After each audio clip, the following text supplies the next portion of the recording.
ভগবান আর ভুল, এই দুই একই অক্ষর দিয়ে শুরু হয়। শুধু তাই নয়, এদের দুজনের রাশিও সমান। এবারে আপনারা বলবেন যে ভগবান, ভুল, এদের মধ্যে কিভাবে মিল থাকতে পারে? অনেক বড় মিল আছে। না শুধু এ এক অক্ষর দিয়ে শুরু হয়, বরং এদের বিজয় মন্ত্রটাও এক। ভগবানকে মানুন, তাকে বিশ্বাস করুন, তাকে স্বীকার করুন। এটা করলে মনের দৃষ্টি থেকে ভগবানকে দেখা যায়, আর উনি আপনাকে সমৃদ্ধ করে তোলেন। ভুলের সাথেও এটাই ঘটে। নিজের ভুল স্বয়ং মেনে নিলে, স্বীকার করে নিলে, সব কিছুই স্পষ্টভাবে দেখতে পাবেন। যেদিন থেকে আপনি নিজের ভুল মেনে নিতে শিখবেন, সেদিন থেকে সেই ভুল শোধরানোর প্রক্রিয়াও শুরু হয়ে যাবে। আপনি বুঝে যাবেন নিজের ভুল কিভাবে শোধরাতে হয়। তাই মনে রাখবেন, নিজেকে শ্রেষ্ঠ করে তোলার জন্য নিজের ভুল স্বীকার করা অত্যন্ত প্রয়োজনীয়। এই জীবনে শান্তি আনার জন্য ঈশ্বরকে মেনে নেওয়াও অত্যন্ত প্রয়োজনীয়। সবসময় নিজের গুণ এবং নিজের দোষ মনে রাখবেন। আজীবন সুখী থাকবেন। রাধা রাধা।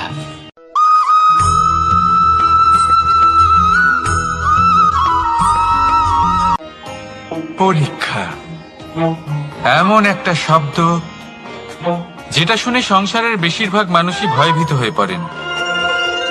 কারণটা কি? অসফলতার ভয়। পরীক্ষা এই শব্দের যদি আমি অন্য দিকটা দেখাই, তার তাৎপর্য এই নয় যে আপনার দুর্বলতা সবার সামনে তুলে ধরবে। এটা তো হলো সেই যুক্তি যা আপনার বল, সাহস, শক্তিগুলি সবার সম্মুখে তুলে ধরবে। আগে হ্যাঁ, এটাই হলো সেই যুক্তি। আপনি নিজেই কখনো দেখবেন, পরীক্ষার সময় আপনার অন্তরের অনেক গুণ বাইরে বেরিয়ে আসে। এমন কোন শক্তির উদ্ভব হয় যার বিষয়ে আপনি নিজেও জানতেন না, ঠিক কিনা? তাই এই পরীক্ষাকে কখনো ভয় পাবেন না। বিশ্বাসের সাথে নির্ভীক হয়ে এটার সম্মুখীন হন। দিনের শেষে এই পরীক্ষা শুধুই আপনাকে উজ্জ্বল করবে, আপনাকে আরো শ্রেষ্ঠ করে তুলবে। তাহলে আসুন আমার সাথে ভালোবেসে বলুন, রাধা রাধা।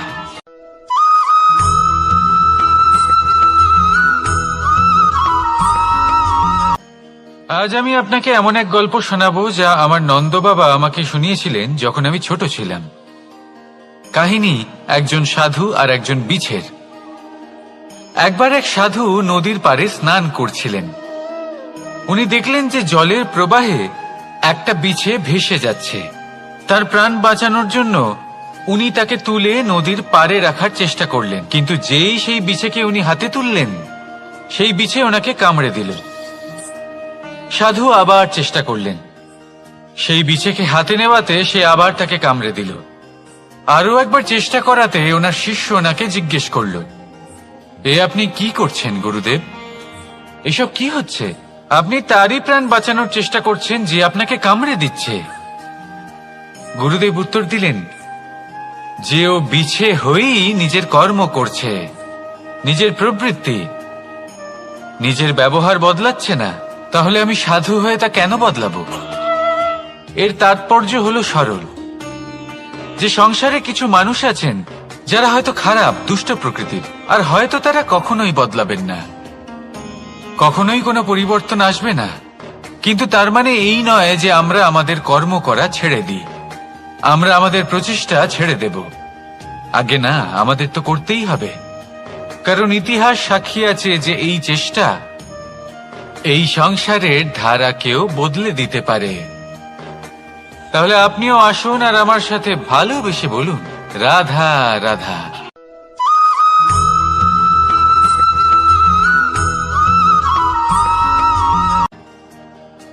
দাদা আমাকে সব সময় জিজ্ঞাসা করেন যে কানাই, তোমার এই মুখের হাসি,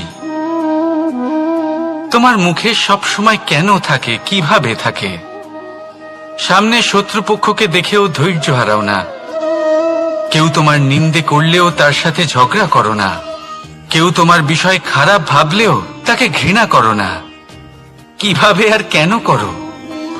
আপনার মনেও নিশ্চয়ই এই প্রশ্ন আসে। এবারে বলি, এর উত্তর অত্যন্ত সরল। কখনো দেখেছেন গরু আর তার বাচ্চাকে কিভাবে সে তার মায়ের দুগ্ধ পান করে? সুখে থাকে, কারণ ও জানে যে ওর মা এই দুগ্ধরূপী অমৃত ওকে খাওয়াতেই থাকবে।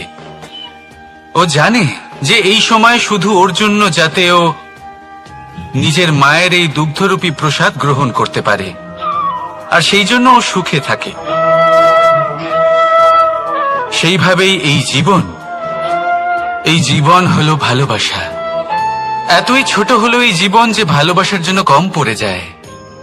ঘৃণা করে কেন সময় নষ্ট করব? আমি এটাই করি, আপনিও এটাই করুন। ভালোবাসুন, সবার মধ্যে ভালোবাসা ছড়ান, আর এই ভালোবাসার সাথেই বলুন রাধা রাধা।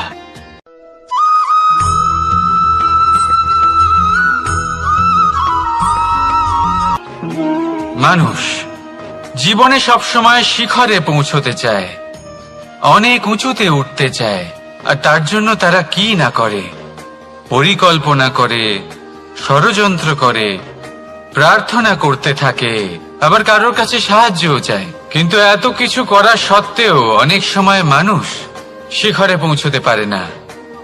যদি পৌঁছেও যায় তাও খুব তাড়াতাড়ি নিচে নেমে আসে। এর কারণ কি?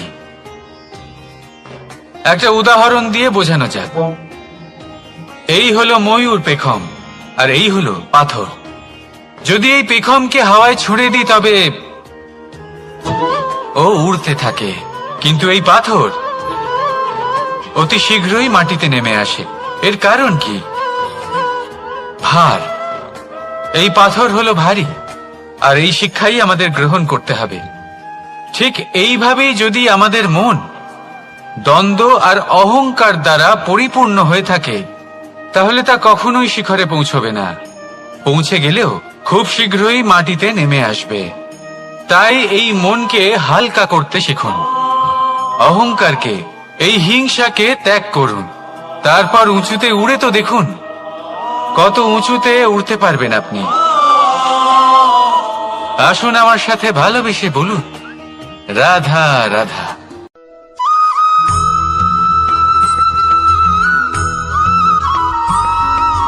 এই সংসারে মাতা পিতা তার সন্তানকে সব থেকে বড় উপহার কি দিতে পারে?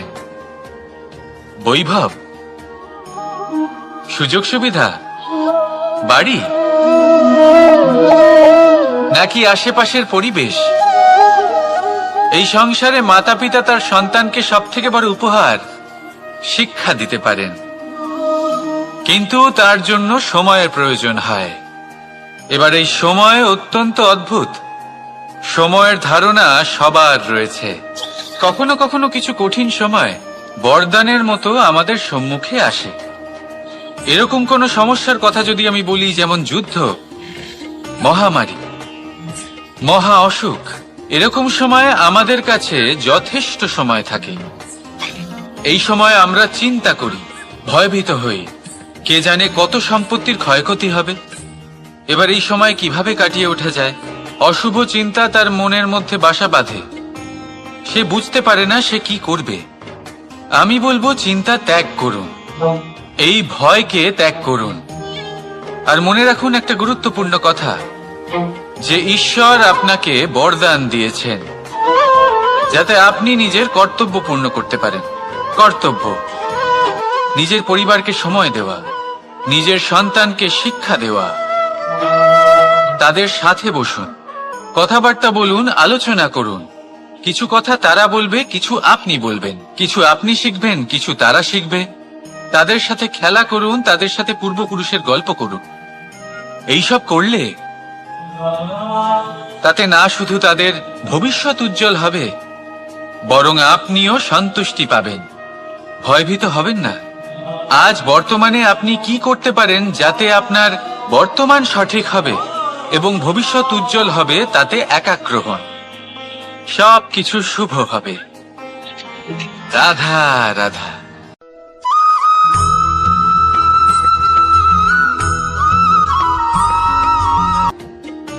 মানুষ এক অত্যন্ত বিচিত্র প্রাণী।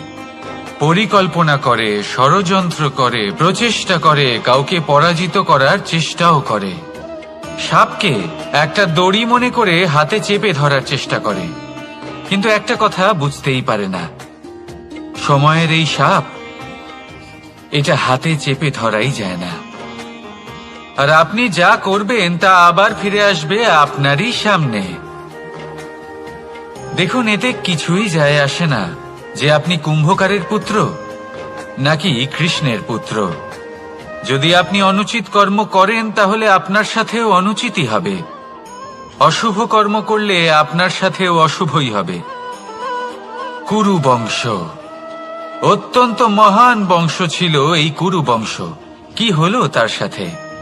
একটা গোটা বংশ বয়ে গেল, কারণ ওনাদের উদ্দেশ্য অশুভ ছিল। অন্যদিকে 5 জন বনবাসী পাণ্ডব মহাভারত বিজয়ী হলেন, কারণ তাদের উদ্দেশ্য শুভ ছিল। তাই মনে রাখবেন, শুভ অগ্নি প্রজ্বলিত করবেন, শুভ তাপ সঞ্চার হবে। অশুভ অগ্নি প্রজ্বলিত করবেন, নরকেই জ্বলতে হবে। তাহলে আসুন আর আমার সাথে ভালোবেসে বলুন, রাধা রাধা।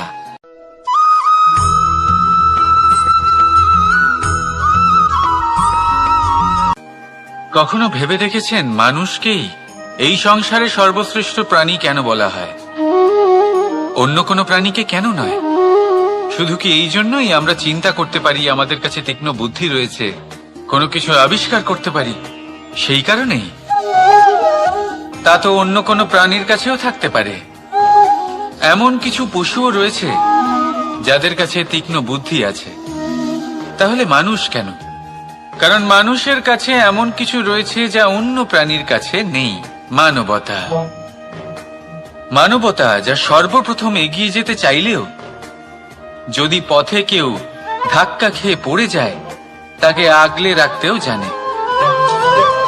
মনে রাখবেন, আপনার সব থেকে বড় পরিচয় আপনার নাম, আপনার সম্পত্তি বা আপনার ধর্ম নয়।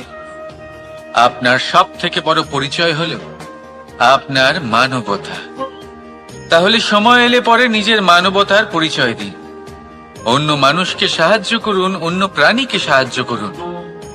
একা একা পথ চলা হলো পশুদের প্রবৃত্তি।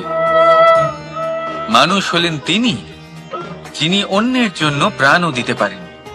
মানুষ হলেন তিনি যিনি অন্য মানুষের প্রাণ বাঁচান। সেই মানবতাকে জাগিয়ে তুলুন আর এই জীবন বাঁচতে শুরু করুন। আর হ্যাঁ, আমার সাথে ভালোবেসে বলুন, রাধা রাধা।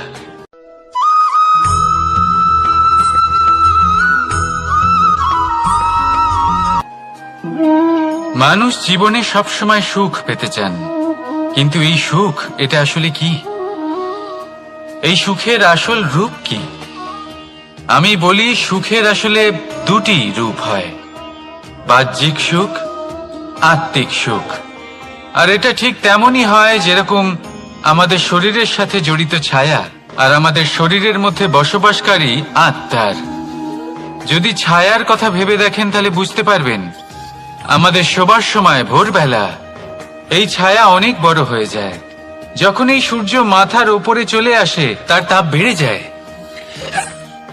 তখন এই ছায়া ছোট হয়ে যায়। আর যেই অন্ধকার নেমে আসে, এই ছায়া আপনার সঙ্গ ত্যাগ করে। এরকমই হয় বাহ্যিক সুখ।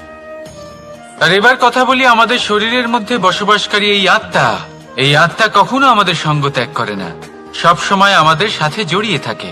এরকমই হয় আত্মিক সুখ, যা সব সময় আমাদের সাথে থাকে। আত্মিক সুখ কারোর সেবা করে, আত্মিক সুখ কাউকে সাহায্য করে, আত্মিক সুখ প্রেম বোধের, যা কখনো আমাদের সঙ্গ ত্যাগ করে না। সেখানে বাহ্যিক সুখ, যতক্ষণ আপনি সম্পন্ন কিছু মানুষ এবং সুবিধার সাথে আছে, এই বাহ্যিক সুখ আপনার সাথে থাকবে। সম্পন্নতা চলে গেলে, মানুষজন চলে গেলে, সুখ সুবিধা চলে গেলে, বাহ্যিক সুখও চলে যায়। তাহলে এই আত্মিক সুখ খুঁজে নিন এবং সেই সুখের সাথেই বলুন, রাধা রাধা।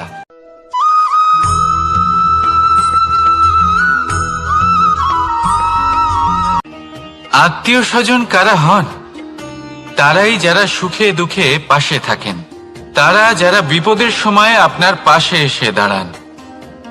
এবার দেখুন, একটা প্রশ্ন করব আপনাদের, সব থেকে ঘনিষ্ঠ, আবশ্যক এবং গুরুত্বপূর্ণ আত্মীয় কারা, বিশেষ করে বিপদের সময়? কেউ বলবেন মাতা, কেউ বলবেন পিতা, কেউ বলবেন ভাই বোন, ইত্যাদি ইত্যাদি। এবার ভাবুন, আপনি বড় হয়ে গেছেন, আপনি বাড়ি থেকে দূরে চলে গেছেন, পেট ভরানোর জন্য আপনাকে প্রত্যেকদিন চেষ্টা করতে হয়। এমন সময় যদি আপনার জীবনে বিপদ এসে পড়ে, তাহলে কখন আপনার খবর ওনাদের কাছে পৌঁছবে? কতক্ষণে ওনারা সাহায্য করতে আসতে পারবেন? এরকম এক সময় সব থেকে গুরুত্বপূর্ণ আত্মীয় হন আপনার প্রতিবেশী, কারণ তারাই সেই মুহূর্তে আপনার সব থেকে কাছে। আপনি কখনো পরীক্ষা করে দেখবেন, আপনার তার সাথে লক্ষ্য মতভেদ থাকলেও প্রতিবেশীকে কষ্টের মধ্যে দেখে সবার আগে সাহায্য করতে তারাই এগিয়ে আসেন। তাই প্রতিবেশীর সাথে সম্পর্ক ভালো রাখুন, শুধুমাত্র স্বার্থের জন্য নয়। এটা হলো শান্তিরও আধার। যদি এই সম্পর্ক ভালো থাকে, তাহলে না কথায় কথায় বিবাদ হবে, না মতান্তর।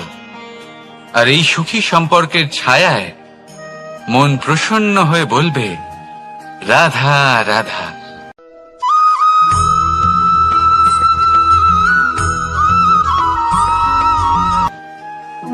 আপনি কখনো কোনো সাধারণ পাখি দেখেছেন, যেমন বাবুই? সে কি করে? সে কোনো গাছের ডালে নিজের বাসা বানায়। এবার সেইখানে বাসা বানানো সহজ ব্যাপার, কারণ সামগ্রী আশেপাশেই পাওয়া যায়। কিন্তু সমস্যা হলো আক্রমণ। কোনো সাপ বা অন্য কোনো পশু ওর বাসাতে ওর সন্তানদের উপর না আক্রমণ করে বসে, এই ভয়ে তার সব সময় থাকে। আর এটা সব থেকে কঠিন ব্যাপার এদের জন্য, নিজের বাসায় নিজের সন্তানদের সুরক্ষা। আর বাজ পাখি, যদি আমরা বাজের কথা বলি, তাহলে তারা কি করে? বাজ পাখি কোনো উঁচু পাহাড়ের শিখরে, কোনো পাথরের খাঁজে নিজের বাসা তৈরি করে। এবার ওখানে বাসা বানানো একেবারেই সহজ ব্যাপার নয়, কারণ সামগ্রী আশেপাশে পাওয়া যায় না, দূর থেকে নিয়ে আসতে হয়। কিন্তু সেইখানে আক্রমণের ভয়ও কখনোই থাকে না। এইভাবে উচিত রূপে ও নিজের বাসা রক্ষা করতে পারে, নিজের সন্তানদের রক্ষা করতে পারে। এর সারমর্ম হলো এটাই, যদি সমস্যা বড় হয়, তাহলে সমাধানও উচ্চমানের হওয়া উচিত। একটা বাজ পাখির মতো ভাবা আরম্ভ করে দিন। জীবনে যে কোনো সমস্যা ছোট মনে হবে। রাধা রাধা।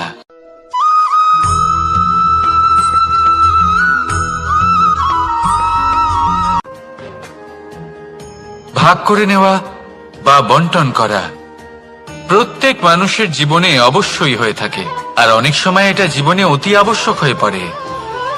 কিন্তু ভাগ করার মনোকামনা তার থেকেও বেশি গুরুত্বপূর্ণ হলো যে কোন ঘটনার আধারে এই বাটোয়ারা হলো। অনেক সময় এই বাটোয়ারা হলো শান্তির প্রতীক, আবার অনেক সময় এই বাটোয়ারা বিপ্লব ঘটাতে পারে, এমন এক বিপ্লব যা মহাযুদ্ধ ঘটিয়ে দিতে পারে।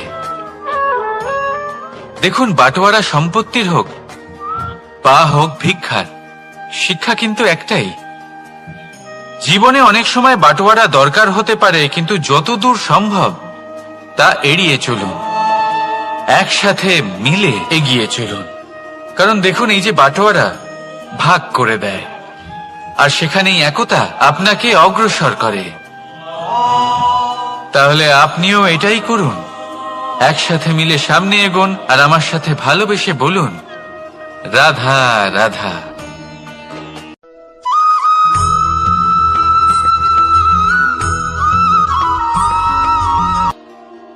জীবনে এমন কিছু কাজ রয়েছে যা আপনাকে একাই করতে হয়, আর এমন কিছু কাজ রয়েছে যা আপনাকে একসাথে মিলে করতে হয়, একজোট হয়ে, সঙ্গবদ্ধ হয়ে। এবার সঙ্গবদ্ধ বলতে কি বোঝাতে চাইছি? আমি তাদের কথা বলছি না যারা বাস্তবিকভাবে একে অপরের সাথে কাজ করেন, আমি তাদের কথা বলছি যারা একে অপরের থেকে দূরে থেকেও একে অপরকে বিশ্বাস করেন। আমি আগেও বলেছিলাম, সমস্ত বিশ্বের আশা বিশ্বাসেই বসবাস করে, তাই না? তাই যেখানে সমস্ত বিশ্ব আছে, সমস্ত সংসার আছে, সেইখানেই বিশ্বাস রয়েছে। তাই আপনার আশেপাশে এমন দল সঙ্গবদ্ধ করুন যাদের আপনার ওপর বিশ্বাস আছে আর যাদেরকে আপনি বিশ্বাস করতে পারেন। তাহলে আসুন আর আমার সাথে ভালোবেসে বলুন, রাধা রাধা।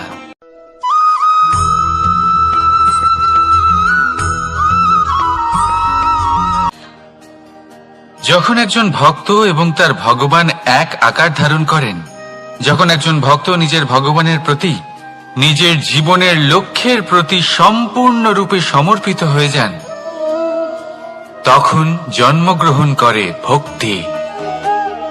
আর তখন সংসারের সমস্ত আশা তিনি ত্যাগ করতে পারেন। সমস্ত আশা শেষ হতে পারে, কিন্তু মানুষের সঙ্গ ভক্তি কখনো ত্যাগ করে না। যখন ভক্ত ও ভগবান এক আকার ধারণ করেন, এক হয়ে যান, তখন রথী এবং সারথীর মধ্যে কোনো পার্থক্য থাকে না। তারাও এক হয়ে যান। একটাই ব্যক্তিত্ব, একটাই অস্তিত্ব। আর সেই জন্যই কখনো কখনো রথীর আদেশ ছাড়াই সারথী রথ চালিয়ে দেন, আবার কখনো সারথীর পরামর্শ ছাড়াই রথী আক্রমণ করে ফেলেন। এ তো শুধুমাত্র আরও একটা গুণ সেই সারথীর মধ্যে, যিনি ধর্ম স্থাপনার মহান কাজে আমার সারথী হতে চলেছেন। তাহলে আসুন আমার সাথে ভালোবেসে বলুন, রাধা রাধা।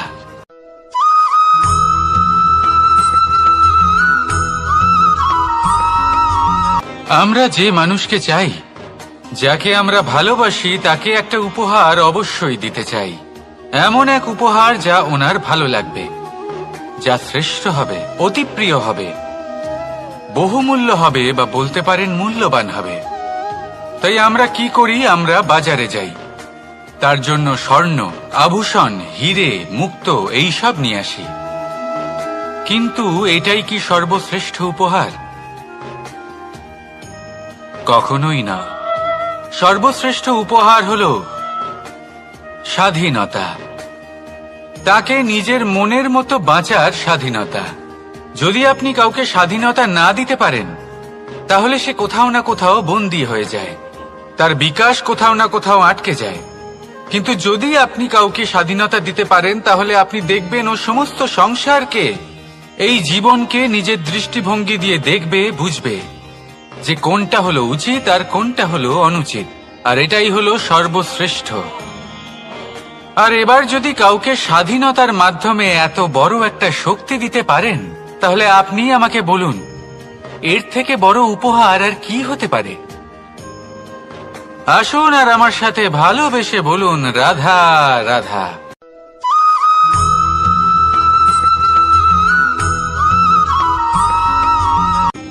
কর্ম, ধর্ম, জ্ঞান, এই 3 স্তরে অনেক মানুষ পৌঁছতে পারেন। অনেকে এই পরীক্ষা দিয়ে তাতে উত্তীর্ণ হয়ে যেতে পারেন, কিন্তু শিখরে পৌঁছে শাসন তিনিই করতে পারেন যার কাছে এই চতুর্থ গুণটিও থাকে, সমর্পণ। অত্যন্ত গুরুত্বপূর্ণ একটা গুণ এটা। এই সমর্পণ আসলে অত্যন্ত গুরুত্বপূর্ণ। পূর্ণ সমর্পণ দরকার নিজের লক্ষ্যের প্রতি, সমর্পণ নিজের কর্তব্যের প্রতি, সমর্পণ নিজের আত্মার থেকে নির্গত স্বরের প্রতি, সমর্পণ নিজের রথীর প্রতি, অর্থাৎ আমার প্রতি। এবার এই পরীক্ষায় অত্যন্ত কঠিন এক বাঁক আসতে চলেছে, যেখানে সারথীকে সমর্পণের নিরিখে পরীক্ষা করা হবে। আর তাতে উত্তীর্ণ হওয়ার পরেই তার হাতে ধর্ম স্থাপনের রথের রাশ তুলে দেওয়া হবে। দেখা যাক কি হয়। ততক্ষণ আপনি প্রসন্ন থাকুন আর আমার সাথে ভালোবেসে বলুন, রাধা রাধা।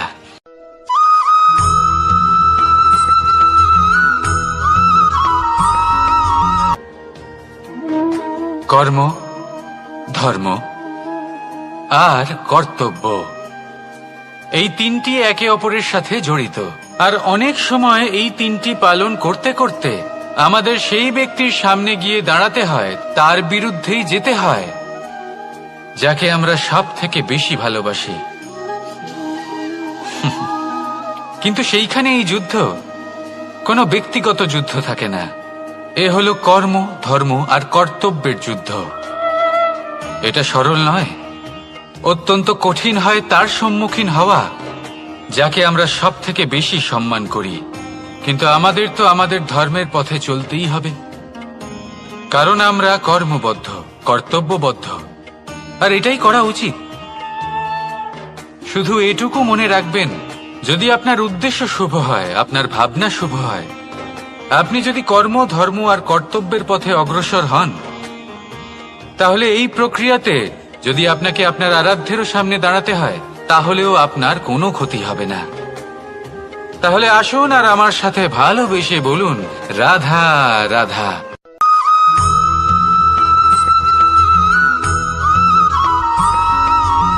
ভয়ের সাথে আমরা সবাই পরিচিত, কষ্টও আমরা সবাই পেয়েছি। কখনো কখনো আমরা অসুস্থ হয়ে পড়ি, আর এমন সময় হলে মাতার মমতা, কখনো বাবার স্নেহ, কখনো বন্ধুদের পাশে থাকার অনুভূতি আমাদের রোগ নিরাময়ে সাহায্য করে। কখনো যদি আমরা নিরাশ হয়ে পড়ি, তখন যদি আমাদের কোনো আপনজন আমাদের দুটো ভালো কথা বলে, তখন আমাদের মনোবল বেড়ে যায়। ঠিক তেমন সংসারের এই রঙ্গমঞ্চে যদি আপনি পীড়িত অনুভব করেন, কিছু শুভ কথা আলোচনা করুন, কিছু স্তুতি গান করুন, কিছু মুহূর্তের জন্য হলেও নিজের ইষ্টদেবের কথা স্মরণ করুন আর প্রার্থনা করুন। সাহস বাড়বে, শক্তিও বৃদ্ধি পাবে এবং সামনে এগিয়ে চলার পথও দেখতে পাবেন। তখন এই মন প্রসন্ন হয়ে বলবে, রাধা রাধা।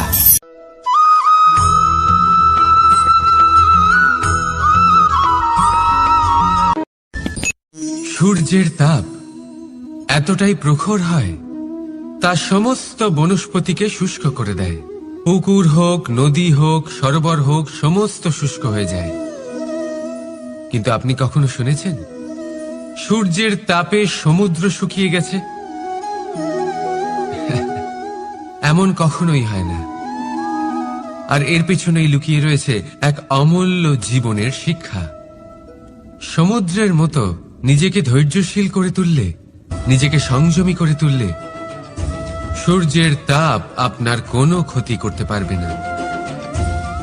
আপনার অন্তর থেকে সেই তাপ বাষ্পায়িত হয়ে মেঘ তৈরি হয়ে সূর্যকে ঢেকে দেবে, আর তারপর হবে শুধু সাফল্যের বৃষ্টি। তাহলে আসুন আর আমার সাথে ধৈর্যের সাথে বলুন, রাধা রাধা।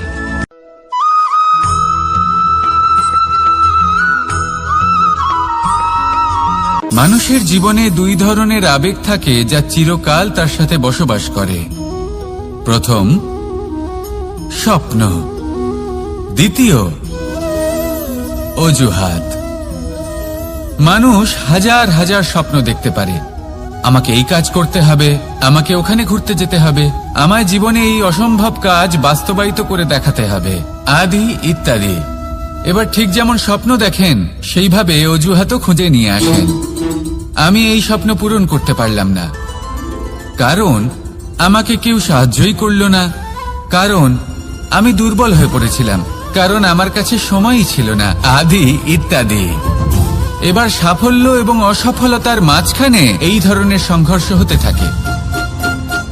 সাফল্য তখন লাভ করা সম্ভব যখন আপনার স্বপ্ন আপনার অজুহাতের থেকে অনেক বড় হয়, আর অসফলতা তখন পাবেন যখন আপনার অজুহাত আপনার স্বপ্নের থেকে অনেক বড় হয়।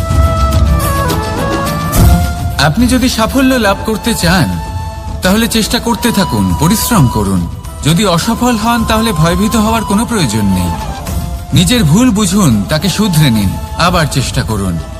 কিন্তু যদি নিজের জীবনে অজুহাত নিয়ে আসেন, তখন স্বপ্ন কখনো পূরণ হবে না। আসুন আমার সাথে ভালোবেসে বলুন, রাধা রাধা।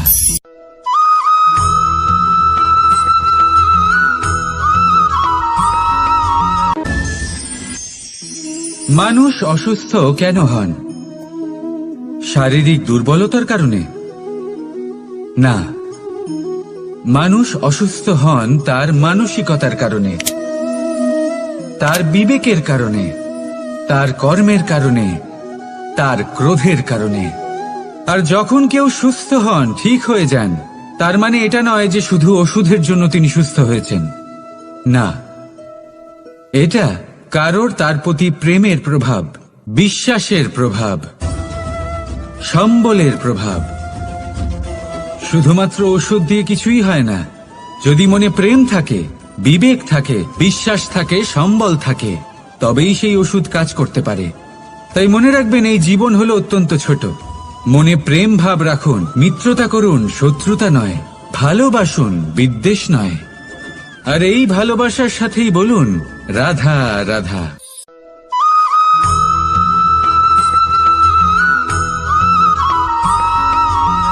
জীবন কিসের উপর নির্ভরশীল?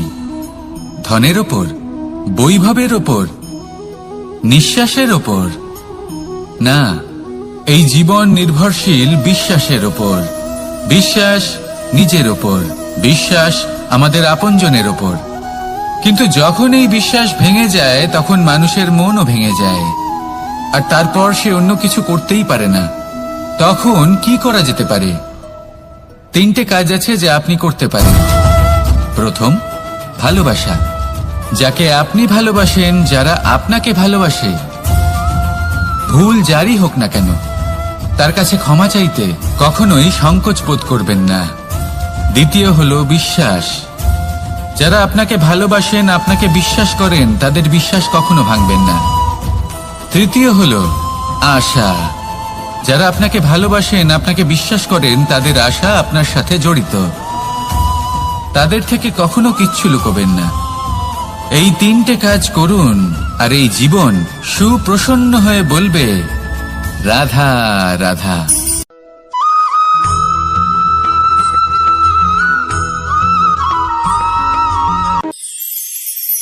মানুষ জীবনে সব সময় চিন্তা করে, ভাবতে থাকে যে তার জীবনে কতই না সমস্যা। তারপরে নিজের আশেপাশে দেখে আর ভাবে যে সবাই কত প্রসন্ন, শুধু আমার জীবনেই সমস্যা আছে। কিন্তু বিষয়টা তা নয়। শুধু প্রত্যেক ব্যক্তিরই নয়, প্রত্যেক প্রাণীরও জীবনে সমস্যা আছে। এবার মানুষ একটা পাখিকে দেখে এটাই ভাবে যে এদের জীবন কতটা সহজ। কোনো দেশেরই সীমারেখা এদের ওপর লাগু হয় না। কোথায় থাকবে সেই নিয়েও কোনো ভাবনা নেই। কত শান্তির জীবন এদের। তারপর সে একটা পিঁপড়েকে দেখে আর এটা ভাবে, কি অসাধারণ, এদের তো সারা জীবনই মাটির উপরেই অতিবাহিত হয়, খাবারটাও মাটিতেই পেয়ে যায়। কি শান্তির জীবন এদের। কিন্তু যখন কোনো ঝড় আসে, তখন সবার আগে সেই পাখির বাসাটাই ঝড়ে ভেঙে যায়। এই পাখি যে শাখাতেই গিয়ে বসে পড়ুক, তাদের উপর সবসময় সংকট থাকে যে ওপর থেকে কোনো বড় পাখি এসে তাদের উপর প্রহার না করে, তারা নিজেদের প্রাণ না হারায়। আর যদি কথা বলি পিঁপড়েকে নিয়ে, এদের উপর সবসময় সংকট থাকে যে কোনোভাবে বাতাস বা জল এদের ভাসিয়ে না নিয়ে যায়, কোনো প্রাণী ওকে পা দিয়ে পিষে না দেয়, এই পিঁপড়ে পিষ্ট হয়ে না মারা যায়। দেখুন, সমস্যা প্রত্যেকের জীবনে রয়েছে, আর এই সমস্যা আসতেই থাকবে। এর অর্থ এটা নয় যে এই সমস্যার সম্মুখীনই হওয়া যায় না, এর সমাধানও সম্ভব নয়। প্রত্যেক সমস্যার সমাধান অবশ্যই আছে, শুধু শান্ত মনে সেটা খুঁজে বের করতে হবে। তাহলে সেটাই করুন। প্রত্যেক সমস্যার সমাধান করতে থাকুন। যত সমাধান করবেন, জীবন আনন্দময় হয়ে উঠবে। যদি সমাধান না করেন, তাহলে আজীবন দুঃখই পেতে থাকবেন। আসুন আমার সাথে ভালোবেসে বলুন, রাধা রাধা।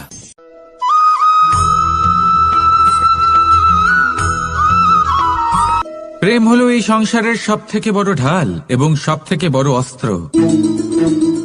এই প্রেম ছাড়া না কোনো ন্যায় হয়, আর না কোনো শাস্ত্র, না জীবন আছে, আর না অন্ত।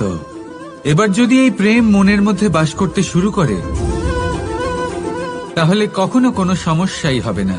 আর যদি হয়েও থাকে, তাহলে তা স্থায়ী হবে না। এই প্রেম কি না করতে পারে? এই প্রেম সমস্ত সমস্যা মিটিয়ে ফেলতে পারে। আপনার মনের মধ্যে অহংকারকেও বিনাশ করে দিতে পারে। আপনাকে সাক্ষাৎ ঈশ্বরের সাথে দেখা করাতে পারে। তাই প্রেমের দ্বারা প্রয়াস করতে থাকুন। এই সংসারের প্রত্যেক মানুষকে, প্রত্যেক বস্তুকে, প্রত্যেক জীব জন্তুকে ভালোবাসবেন। আর এই প্রেমের দ্বারাই বলুন রাধা রাধা।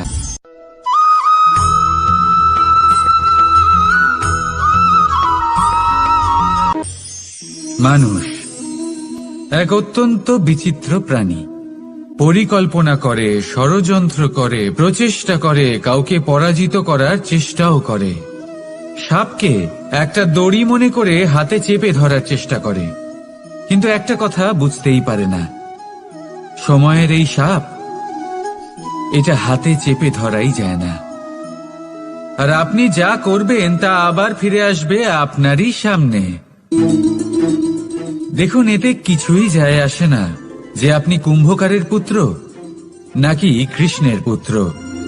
যদি আপনি অনুচিত কর্ম করেন তাহলে আপনার সাথেও অনুচিতই হবে। অশুভ কর্ম করলে আপনার সাথেও অশুভই হবে।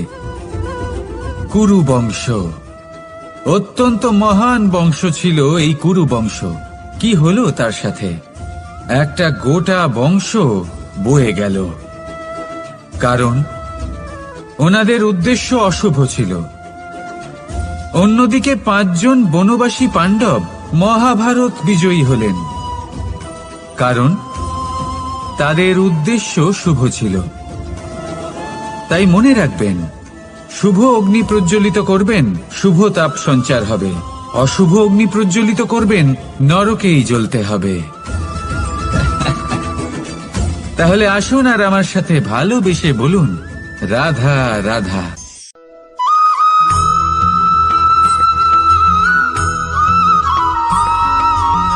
প্রেম এই সংসারে এসেছিল এই সংসারকে প্রেমের শিক্ষা দেওয়ার জন্য, এই জীবনের সুখের অনুভূতি আসলে কি তা শেখানোর জন্য।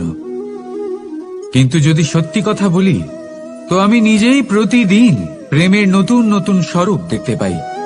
প্রেমের একটা নতুন অনুভূতি প্রত্যেক নতুন দিনে। আর তার কারণ হলো এই প্রেম অনন্ত। এ হলো দৈব। প্রেম হলো এই সংসারের সবথেকে বড় ঢাল এবং সবথেকে বড় অস্ত্র। এই প্রেম ছাড়া না কোনো ন্যায় হয়, আর না কোনো শাস্ত্র, না জীবন আছে, আর না অন্ত। এবার যদি এই প্রেম মনের মধ্যে বাস করতে শুরু করে, তাহলে কখনো কোনো সমস্যাই হবে না। আর যদি হয়েও থাকে, তাহলে তা স্থায়ী হবে না। এই প্রেম কি না করতে পারে? এই প্রেম সমস্ত সমস্যা মিটিয়ে ফেলতে পারে। আপনার মনের মধ্যে অহংকারকেও বিনাশ করে দিতে পারে। আপনাকে সাক্ষাৎ ঈশ্বরের সাথে দেখা করাতে পারে। তাই প্রেমের দ্বারা প্রয়াস করতে থাকুন।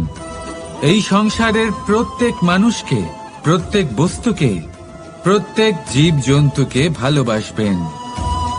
আর এই প্রেমের দ্বারাই বলুন রাধা রাধা।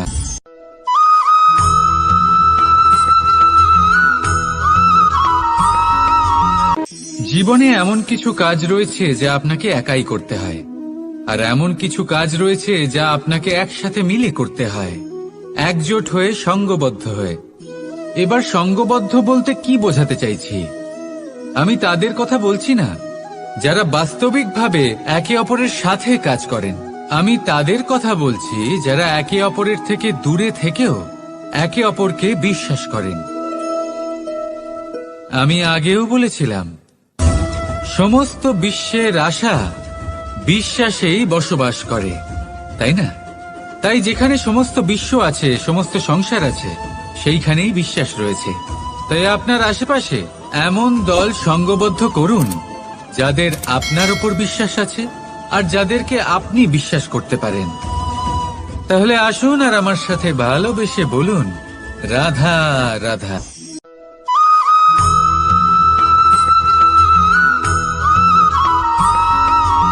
আমরা যে মানুষকে চাই, যাকে আমরা ভালোবাসি, তাকে একটা উপহার অবশ্যই দিতে চাই। এমন এক উপহার যা ওনার ভালো লাগবে। যা শ্রেষ্ঠ হবে, অতি প্রিয় হবে, বহুমূল্য হবে, বা বলতে পারেন মূল্যবান হবে। তাই আমরা কি করি? আমরা বাজারে যাই, তার জন্য স্বর্ণ, আভূষণ, হিরে, মুক্ত এইসব নিয়ে আসি। কিন্তু এটাই কি সর্বশ্রেষ্ঠ উপহার? কখনোই নয়। সর্বশ্রেষ্ঠ উপহার হল স্বাধীনতা, তাকে নিজের মনের মতো বাঁচার স্বাধীনতা।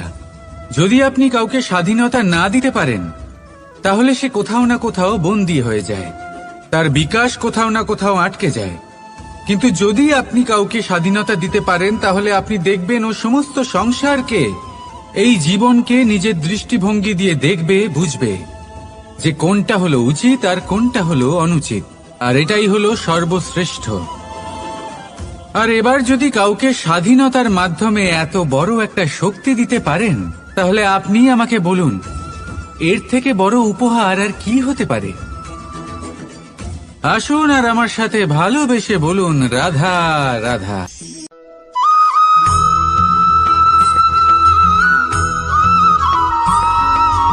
পিতা আর পুত্রের সম্পর্ক অত্যন্ত মধুর হয়ে থাকে। পিতা স্বপ্ন দেখেন, তাকে পূর্ণ করার সকল সম্ভাব্য চেষ্টা করেন, কিন্তু তাও অনেক সময় ওনার স্বপ্ন অপূর্ণ থেকে যায়। তখন পিতা ভাবেন যে স্বপ্ন উনি পূর্ণ করতে পারেননি, ওনার সন্তান তা অবশ্যই পূরণ করবে।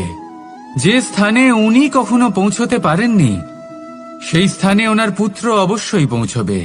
পিতা নিজের সন্তানের ভবিষ্যৎ নিয়ে সেই স্বপ্ন দেখেন, আর যখন সেই সন্তান সামনে এগোতে থাকে, তখন তার দুঃখ হয় না, বরং গর্ব হয়।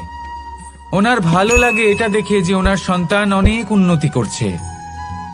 কিন্তু যখন সন্তান নিজের অভিভাবকের শক্তি দেখে, তার যশ দেখে হিংসা করতে থাকে, সমস্যা সেইখানেই শুরু হয়।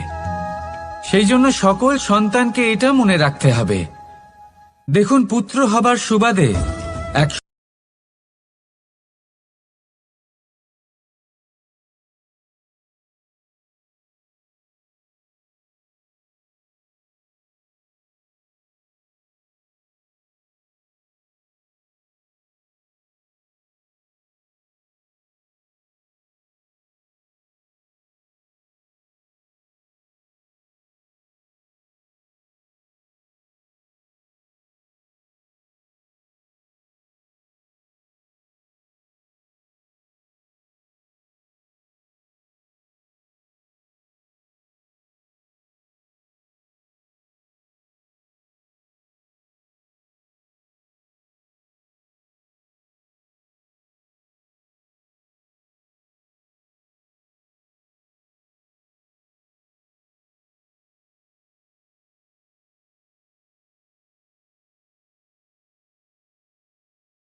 আমরা যখনই কোনো যাত্রায় যাব বলে মনে করি তখনই আমরা প্রস্তুত থাকি আসন্ন বিপদের জন্য বা সংকটের জন্য। যেমন যদি আমাদের মনে হয় যে আজকের পরিবেশ খুব ঠান্ডা হবে, তাহলে আমরা গরম বস্ত্র ধারণ করি বা সেটাকে সাথে নিয়ে যাই। যদি মনে হয় যে বৃষ্টি হতে পারে বা বৃষ্টি হয়ে চলেছে আমরা দেখছি, তাহলে আমরা একটা ছাতা সাথে নিয়ে নিই। আমরা প্রস্তুত থাকতে চাই এবং এটাই উচিত, এবং সেই কারণেই আমরা যাত্রায় সাফল্য লাভ করি।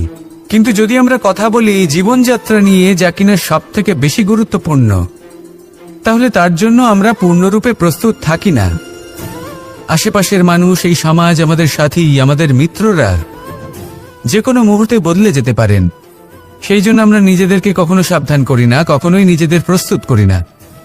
আমাদের এটা কখনোই মনে হয় না যে এরকম হতে পারে, আর সেই কারণেই শেষে গিয়ে আমরা অত্যন্ত দুঃখ পাই। একটা অমূল্য শিক্ষা আছে যেটা আমাদের লাভ করা উচিত। সতর্ক থাকা উচিত। এই জীবনযাত্রার জন্য শুধুমাত্র এই পরিবেশের বিষয়ে তথ্য সংগ্রহ করা বা তাকে অনুমান করা এটুকু হলেই চলবে না। আমাদের আশেপাশের মানুষজনকে দেখতে হবে, তাদের স্বভাব পরিস্থিতির ওপর নজর রাখতে হবে। যখন তারা রং পাল্টাচ্ছেন নজর রাখতে হবে, তা অত্যন্ত আবশ্যক। পরিবর্তন আপনার জীবনে অবশ্যম্ভাবী। সঠিকভাবে তার সম্মুখীন হন। আসুন আমার সাথে ভালোবেসে বলুন, রাধা রাধা।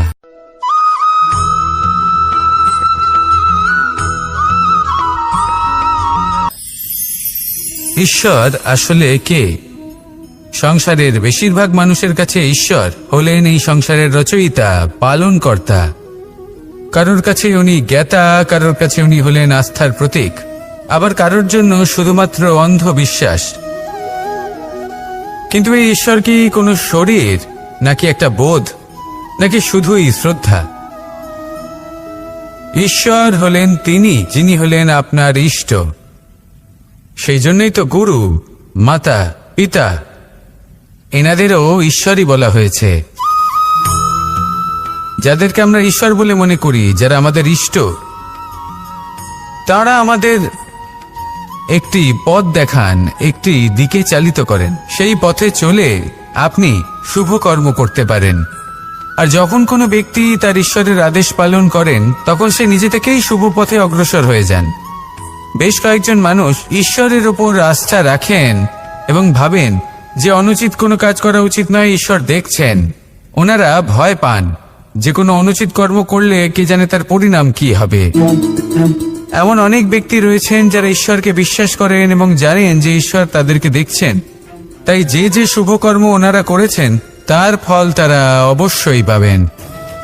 এবার আপনি ভয় পেয়ে ঈশ্বরকে বিশ্বাস করবেন, নাকি বিশ্বাসের দ্বারা ঈশ্বরকে বিশ্বাস করবেন, সেই সিদ্ধান্ত আপনারই। কিন্তু হ্যাঁ, যদি আপনার মনে ঈশ্বরের জন্য কোনো স্থান থাকে, যদি আপনার কোনো ইষ্ট থাকেন, যদি আপনি কাউকে ঈশ্বর মনে করেন, যার প্রত্যেক আদেশ আপনি পালন করে থাকেন, তাহলে বলি ঈশ্বর কখনো আপনাকে অনুচিত পথে চালিত করবেন না। আসুন আমার সাথে ভালোবেসে বলুন, রাধা রাধা।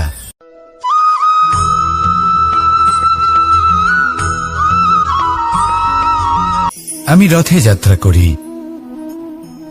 বারবার থেমে আপনাকে দেখতে হবে, নিজেকে কিছু প্রশ্ন করতে হবে।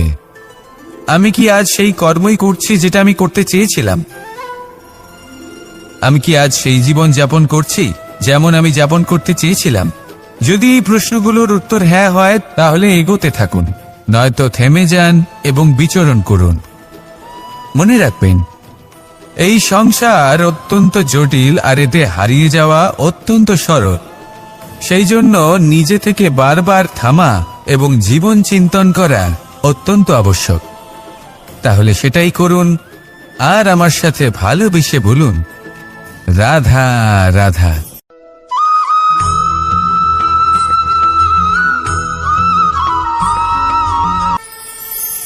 কথায় আছে যে স্বপ্ন এবং লক্ষ্য হলো একটি মুদ্রারই দুটি দিক। যতক্ষণ না স্বপ্ন দেখছেন, ততক্ষণ বুঝবেন কি করে আপনার লক্ষ্য কি? স্বপ্ন দেখে যদি নিজের লক্ষ্য বুঝতে পারেন, সেটা পেতে চান, তবেই সেটা লাভ করতে পারবেন। কিন্তু স্বপ্ন এবং লক্ষ্য এই দুইয়ের মধ্যে একটা ভারসাম্য রয়েছে, যেটা বজায় রাখা প্রয়োজনীয়। একে আমরা বলে থাকি পরিশ্রম। দেখুন, যদি আপনি স্বপ্ন দেখতে চান তাহলে পরিশ্রম ত্যাগ করে নিদ্রা লাভ প্রয়োজন, কিন্তু যদি আপনি লক্ষ্য লাভ করতে চান তাহলে আপনাকে নিদ্রা ত্যাগ করে পরিশ্রম করতে হবে। তাই আলস্য ত্যাগ করুন এবং সিদ্ধান্ত নিন যে আপনি কি চান। আপনার জীবনের এই তুলাদণ্ডে স্বপ্নের পাল্লা ভারী হওয়া প্রয়োজন নাকি লক্ষ্যের? আমার মতে এই দুইয়ের মধ্যে যদি ভারসাম্য বজায় রাখেন তবে পথ নিজে থেকেই সামনে আসবে। শুধু সেই পথে অগ্রসর হতে থাকুন এবং আমার সাথে ভালোবেসে বলুন, রাধা রাধা।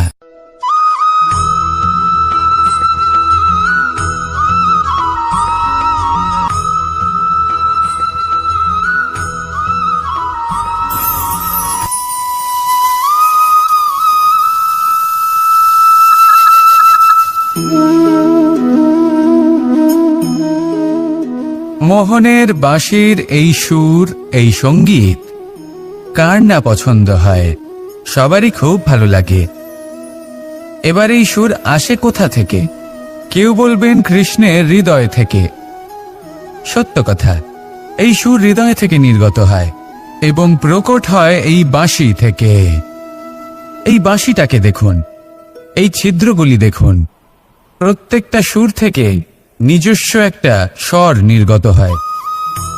এবার যে ব্যক্তি এই সমস্ত সুর এবং স্বর বুঝতে পারেন, এতে নিপুণ, তিনি এই বাঁশির দ্বারা যে সুর নির্গত করবেন তা তো মধুর অবশ্যই হবে। এবার জীবনের সাথেও কিছুটা এরকমই ঘটে। জীবনের কিছু নীতি থাকে, অর্থ, কুটুম্ব এবং আধ্যাত্মিক। যদি জীবনের প্রত্যেকটা মুহূর্ত সুখময় হয় এরকম আপনি চান, তাহলে এই তিনটি নীতিতে আপনাকে নিপুণ হতে হবে। কোনো একটি বিশেষ নীতির প্রতি যদি আপনি বেশি ঝুঁকে পড়েন তাহলে বাকি দুই নীতি থেকে যা সুখ লাভ করা সম্ভব তা পারবেন না। ধন অর্জন করতে হবে পরিবারের জন্য, পরিবারের সুখ মনের শান্তির জন্য, মনে শান্তির প্রয়োজন মনের শুদ্ধতার জন্য। যখন এই মন শুদ্ধ হবে, জীবন শুদ্ধ হবে, পবিত্র হবে, সুন্দর হবে এবং ভালোবেসে বলবে, রাধা রাধা।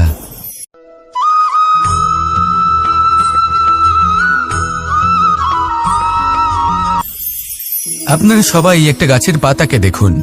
যতক্ষণ পর্যন্ত ও গাছের সাথে, মানে গাছের ডালের সাথে জুড়ে থাকে, সে সবুজ থাকে, বাতাসের সাথে সে নড়তে থাকে। যতক্ষণ পর্যন্ত ও সূর্য থেকে পাওয়া রশ্মির শক্তি গাছে পৌঁছে দেয় ততক্ষণ ও ডালের সাথে যুক্ত থাকে। কিন্তু যখন সেই পাতা শুকিয়ে যায় তখন তার কোনো গুরুত্ব থাকে না। সেই পাতা গাছের ডালে এবং বৃক্ষের কাছে বোঝা হয়ে থেকে যায়।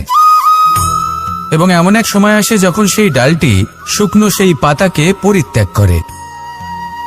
এটাই আমরা এই প্রকৃতিতে দেখি এবং এটাই হলো সত্য। আর এটাই আমাদের জীবনে খুব বড় একটা শিক্ষা।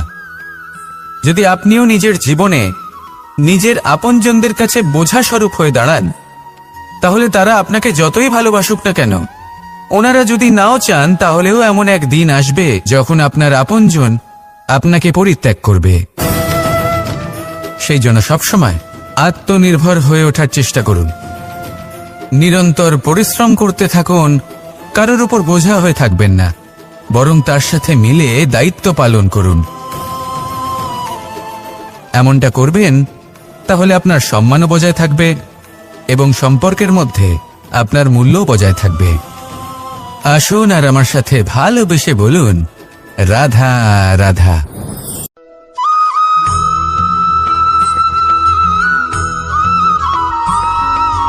এই শুকনো পাতাটিকে দেখুন, নিষ্প্রাণ হয়ে পড়েছে। কোনো একটা সময় এই পাতাটি একটা গাছের ডালে ছিল। সেই গাছ ওর লালন পালন করত। যখন যখন বাতাস বইত, এই পাতায় কম্পন দেখা দিত, মনকে প্রফুল্ল করে তুলত। কোনো একদিন এই পাতা গাছের ডাল থেকে ঝরে পড়ে গেল। নিঃসন্দেহে ও নিজের স্বাধীনতা পেল, কিন্তু আস্তে আস্তে শুকিয়ে গেল, নিষ্প্রাণ হয়ে গেল। দেখুন, আমি এই কথা বলছি না যে স্বাধীনতা অনুচিত, কখনোই না। কিন্তু যে কোনো পরিস্থিতিতে স্বাধীন হতে চাওয়া এটা নিশ্চিতরূপে অনুচিত। আমরা যদি আমাদের জীবনে পরিবারের গুরুত্ব ভেবে দেখি, তাহলে এই পরিবারে যতই মতভেদ থাকুক না কেন, যতই মনোমালিন্য থাকুক না কেন, যতই বিবাদ থাকুক না কেন, এই সব মিটিয়ে নেওয়া অত্যন্ত প্রয়োজনীয়। সেই সবকিছু সমাপ্ত করা অত্যন্ত প্রয়োজনীয়। কখনো এই পরিবারকে ভাঙতে দেবেন না, কখনো এই পরিবার থেকে দূরে চলে যাবেন না। এই পরিবার হলো আমাদের জীবনের একটা অমূল্য সম্পদ, অমূল্য এক আশ্রয়, যা এই সংসারে হয়তো কোথাও আপনি পাবেন না। তাই একে আগলে রাখুন। ভেবে নিন আপনি পাতা আর আপনার পরিবার সেই গাছ। আসুন আমার সাথে ভালোবেসে বলুন, রাধা রাধা।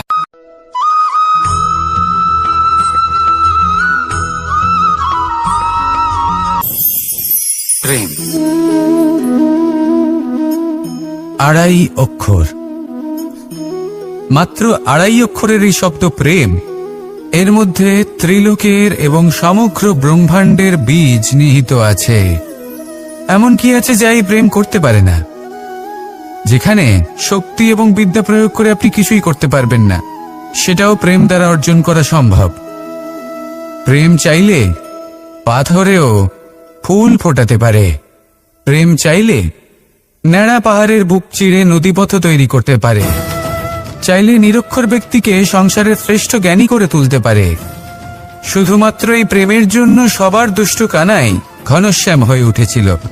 শুধুমাত্র এই প্রেমের টানেই ত্রিলোকের স্বামী দ্বারকাধীশ নির্ধন সুদামার পদসেবাও করেছিলেন। এই প্রেম হলো সংসারের সবথেকে বড় শক্তি। এই সংসারের আধার হলো প্রেম।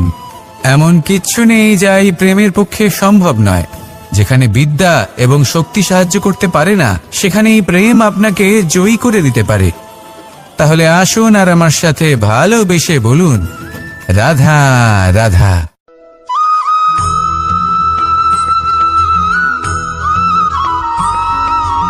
দীপাবলি আমাদের সবথেকে বড় উৎসব।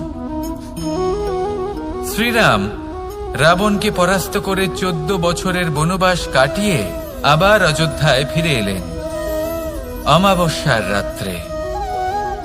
অযোধ্যায় সবাই খুব প্রসন্ন ছিলেন, খুবই উৎসাহিত ছিলেন। অযোধ্যায় সহস্র প্রদীপ প্রজ্বলিত করা হয়েছিল এই উৎসবে। একে আমরা দীপাবলি বলে থাকি। এবার এই বিষয়ে আমরা সকলে জানি। আপনি কি এটা জানেন যে শ্রীরাম বাস্তবে অমাবস্যার এক রাত আগেই অযোধ্যায় পৌঁছে গেছিলেন? সবার সামনে অমাবস্যার রাতে এসেছিলেন। এর কারণ কি? শ্রীরাম প্রমাণ করতে চেয়েছিলেন যে যে কোনো সময়, দিন হোক বা রাত, শুভ বা অশুভ হয় না। শুভ অশুভ কিছু থাকলে তা হলো মানুষের চিন্তা, তার ভাবনা, তার নির্বাচন আর তার কর্ম। নিজেই দেখিনি। শ্রীরাম শুভ কাজ করে ফিরেছিলেন এবং অমাবস্যার মতো গভীর এক রাত্রিকেও দীপাবলিতে পরিবর্তিত করেছিলেন। এমনটাই যদি আমরা করতে পারি, তাহলে এমন কোন গৃহে যান যেখানে অসহায় ব্যক্তি রয়েছেন, যা অন্ধকারাচ্ছন্ন, আর সেখানে প্রকাশ প্রজ্বলিত করুন। প্রকাশ সহায়তার, প্রেরণার, আশার। যদি এমন কিছু আমরা করতে পারি, তাহলে তাকে প্রকৃত অর্থে দীপাবলি বলা যেতে পারে। তাহলে নিজের পরিবারের সাথে দীপাবলি পালন করুন। আপনাদের শুভেচ্ছা জানাই। আসুন আর আমার সাথে ভালোবেসে বলুন, রাধা রাধা।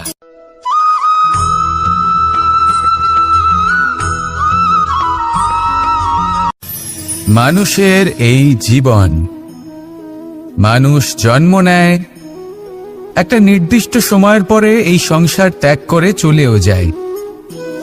এবার শুধু এটাই আবশ্যক নয় যে এই জীবনকালকে আপনি যাপন করবেন, শুধু এটাই গুরুত্বপূর্ণ নয়। আবশ্যক এবং গুরুত্বপূর্ণ হলো এটা যে এই জীবনকালে আপনি এমন কিছু করেন যাতে এই সংসারের মঙ্গল হয়। যাতে এই সংসার আপনাকে মনে রাখে, আপনার থেকে প্রেরিত হয়, আপনার মতো হতে চায়, প্রত্যেক বছর আপনার জন্মতিথির অপেক্ষা করে, এমনভাবে আপনার জন্মদিন পালন করে যাতে সেটা মহোৎসবের আকার ধারণ করে। এবার এই জন্মদিন এমনি এমনি মহোৎসবে পরিণত হয় না। তখন হয় না যখন কোনো ব্যক্তি রাজার রূপে বা কোনো গোয়ালার রূপে জন্মগ্রহণ করে। তখন পরিণত হয় যখন একজন মানুষ জন্মগ্রহণের পরে এই সংসারকে কোনো শিক্ষা দিয়ে যান, কিভাবে একজন মানুষ গোয়ালা থেকে রাজা হতে পারে, কিভাবে একজন মানুষ অসত্য থেকে সত্যের পথে চলতে শুরু করেন, অধর্ম থেকে ধর্মের পথে চালিত হতে পারেন, কিভাবে অন্ধকার থেকে প্রকাশের দিকে যেতে পারেন, কিভাবে নিজের আত্মাকে পরমাত্মার সাথে মিলিত করতে পারেন। তা সে রামনবমী হোক বা জন্মাষ্টমী হোক, তাদের জীবনের সাথে জড়িত প্রত্যেক মুহূর্ত একটা পরবের আকার ধারণ করে। তাহলে আপনিও এইভাবে নিজের জীবন যাপন করতে থাকুন। এই সংসারে শুধু ভালোবাসা বিতরণ করুন, কিছুটা এমনভাবে বিতরণ করুন যাতে আপনি এই সংসার থেকে চলে যাওয়ার পরেও এই সংসারে আপনি শুধুই ভালোবাসা বিতরণ করতে পারেন। যদি আপনি এরকম করেন, সংসারকে প্রেরণা দেন, তাহলে আপনার জীবনও রাধা কৃষ্ণের প্রেমের মতোই অলৌকিক এবং দৈব হয়ে উঠবে। আসুন আর আমার সাথে ভালোবেসে বলুন, রাধা রাধা।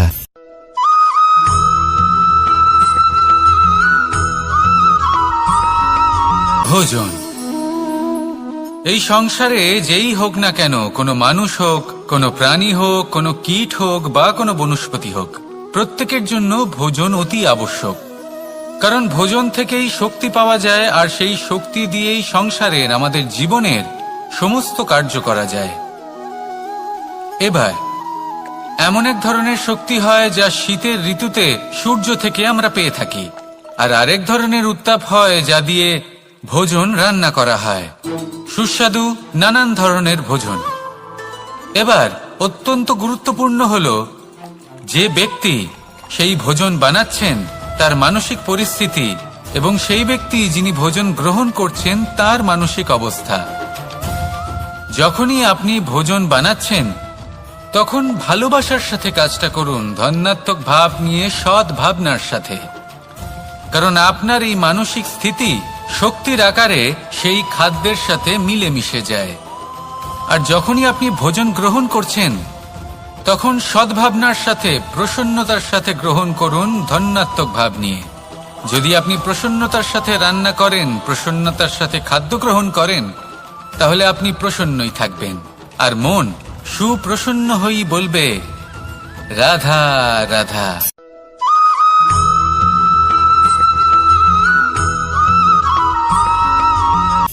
কথায় আছে সংসারে নাকি সকল রোগের ওষুধ আছে। যদি আপনি নিজের শরীরকে ভালোবাসেন তাহলে ব্যায়াম করুন, যদি নিজের নিঃশ্বাস প্রশ্বাসকে ভালোবাসেন তাহলে প্রাণায়াম করুন, যদি আপনি নিজের আত্মাকে ভালোবাসেন তাহলে ধ্যান করুন। কিন্তু যদি আপনি নিজের জীবনকে, পরমাত্মাকে ভালোবাসেন তাহলে সকলকে ভালোবাসতে থাকুন। এই ভালোবাসা অত্যন্ত গুরুত্বপূর্ণ এবং আবশ্যক। ভালোবাসার থেকে ভালো না কোনো ওষুধ আছে, না আছে কোনো আসন।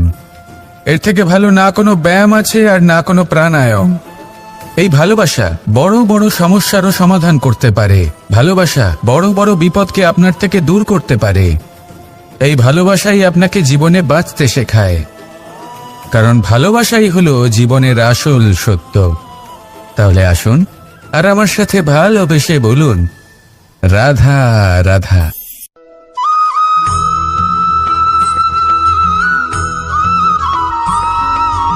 আমি মনুষ্যরূপে জন্ম নিয়েছি এবং সমস্ত কর্ম এই রূপেই করেছি। কিন্তু আশ্চর্যের বিষয় হলো যে আজও মানুষ আসেন এবং হাত জোড় করে প্রার্থনা করেন যেন আমি ওনাদের সহায়। ঈশ্বর হলেন তিনি যিনি হলেন আপনার ইষ্ট। সেই জন্যই তো গুরু, মাতা, পিতা এনাদেরও ঈশ্বরই বলা হয়েছে। যাদেরকে আমরা ঈশ্বর বলে মনে করি, যারা আমাদের ইষ্ট, তারা আমাদের একটি পথ দেখান, একটি দিকে চালিত করেন। সেই পথে চলে আপনি শুভ কর্ম করতে পারেন। আর যখন কোনো ব্যক্তি তার ঈশ্বরের আদেশ পালন করেন, তখন সে নিজে থেকেই শুভ পথে অগ্রসর হয়ে যান। বেশ কয়েকজন মানুষ ঈশ্বরের ওপর আস্থা রাখেন এবং ভাবেন যে অনুচিত কোনো কাজ করা উচিত নয়, ঈশ্বর দেখছেন। ওনারা ভয় পান যে কোনো অনুচিত কর্ম করলে কে জানে তার পরিণাম কি হবে। এমন অনেক ব্যক্তি রয়েছেন যারা ঈশ্বরকে বিশ্বাস করেন এবং জানেন যে ঈশ্বর তাদেরকে দেখছেন, তাই যে যে শুভকর্ম ওনারা করেছেন তার ফল তারা অবশ্যই পাবেন। এবার আপনি ভয় পেয়ে ঈশ্বরকে বিশ্বাস করবেন নাকি বিশ্বাসের দ্বারা ঈশ্বরকে বিশ্বাস করবেন, সেই সিদ্ধান্ত আপনারই। কিন্তু হ্যাঁ, যদি আপনার মনে ঈশ্বরের জন্য কোনো স্থান থাকে, যদি আপনার কোনো ইষ্ট থাকেন, যদি আপনি কাউকে ঈশ্বর মনে করেন, যার প্রত্যেক আদেশ আপনি পালন করে থাকেন, তাহলে বলি ঈশ্বর কখনো আপনাকে অনুচিত পথে চালিত করবেন না। আসুন আমার সাথে ভালোবেসে বলুন, রাধা রাধা।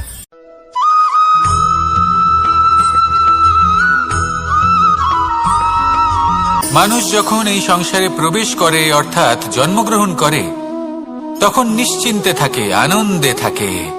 কিন্তু যেই মাত্র তার মধ্যে বোধশক্তি আসে, তখন সে চিন্তা করতে শুরু করে। চিন্তা ভবিষ্যতের, সেই সমস্ত বিষয় নিয়ে চিন্তা করে যা ওর হাতে নেই। তারপর বড় হয়, বিবাহ সম্পন্ন হয়, গৃহস্থ জীবন যাপন করে, তারপর আবার চিন্তায় মগ্ন হয়ে যায়। ভাবে, এই যে আমার পরিবার, আমি কি ঠিকমতো তার খেয়াল রাখতে পারছি? কাল যখন আমি এই সংসার থেকে চলে যাব, তখন আমার এই পরিবারের দেখাশোনা কে করবে? শেষ পর্যন্ত এই পরিবার তো আমারই উত্তরদায়িত্ব।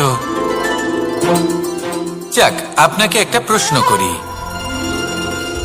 এই সংসারে আসার পূর্বে আপনি কি এই প্রশ্ন করেছিলেন, এটা ভেবেছিলেন যে আমাকে ছাড়া এই সংসার কিভাবে চলবে? করেননি, তাই তো?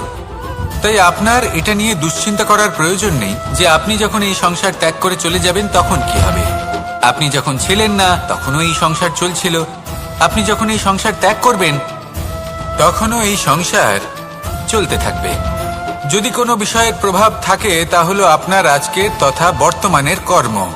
অর্থাৎ আজ আপনি কি করছেন, কার জন্য মঙ্গল করছেন, কাকে প্রেরণা দিচ্ছেন, কাকে সাহায্য করছেন, কোন উদাহরণ প্রস্তুত করছেন। আপনি এই সংসারে যে ছবি অঙ্কন করবেন, সংসার সেটাই মনে রাখবে। তাহলে শুধু সৎকর্ম করুন, মঙ্গল করতে থাকুন, আর আমার সাথে ভালোবেসে বলুন, রাধা রাধা।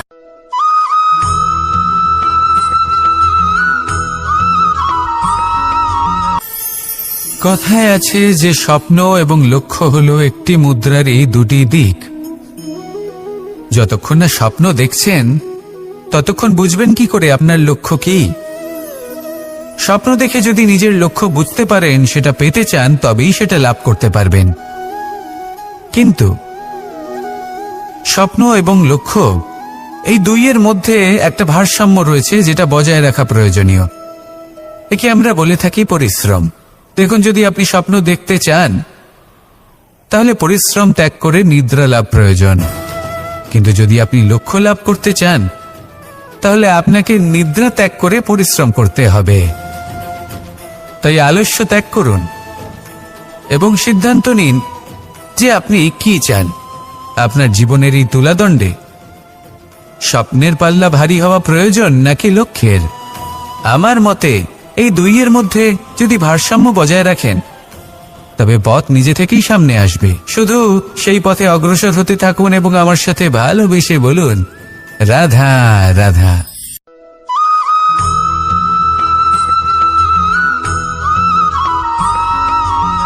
সংসারে আমাদের জীবনে যখন কোনো সুখ বা দুঃখ আসে, তার জন্য আমরা কাউকে না কাউকে অবশ্যই দায়ী করে থাকি, তাই না?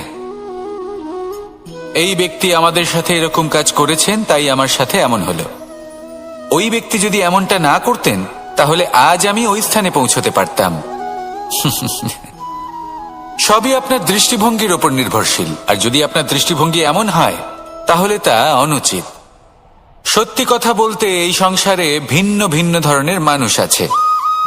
এটা আপনার উপর নির্ভর করছে কিভাবে তাদের স্বাগত জানাবেন। একবার ভাবুন, আমি আমার দুটো হাত সামনে নিয়ে এলাম। দুটো মুঠো খুলে দিলাম। দুই প্রকারের মানুষ আসবেন, কিছু না কিছু দিয়ে যাবেন। এই মুঠো যদি আমি বন্ধ করে দিই, তাহলে না কেউ আমাকে কিছু দিতে পারবে, না আমার কিছু যাবে আসবে। নিশ্চয়ই বুঝতে পারছেন এই দুই ধরনের ব্যক্তি কারা এবং তারা কি দিয়ে যান। আমি যদি নিজের মুঠো খুলে দিই, তাহলে কিছু ভালো মানুষ আসবেন, আমাকে আনন্দ, সন্তুষ্টি, জ্ঞান প্রদান করে যাবেন, ভালো অভিজ্ঞতা দিয়ে যাবেন। কোনো খারাপ ব্যক্তি যদি আসেন, তাহলে তিনিও খারাপ অভিজ্ঞতা দেবেন, যার থেকে আমি শিক্ষা লাভ করব। এই সব কিছু আমি লাভ করতে পারি। মুঠো যদি বন্ধ করে রাখি, তাহলে আমি কিছুই পাবো না। দেখুন, এই সংসারে প্রত্যেকের জীবনে এইরকম। প্রত্যেকের জীবনে সবকিছুই আছে, ভালো খারাপ দুই মানুষই আছে, ভালো অভিজ্ঞতা আছে, খারাপ অভিজ্ঞতা আছে। নির্ভর করছে আপনার উপর যে আপনি কি করবেন, এনাদের স্বাগত কিভাবে জানাবেন, কার থেকে কি বুঝবেন, কি শিখতে পারবেন, আর কোন দৃষ্টিভঙ্গি নিয়ে অগ্রসর হবেন।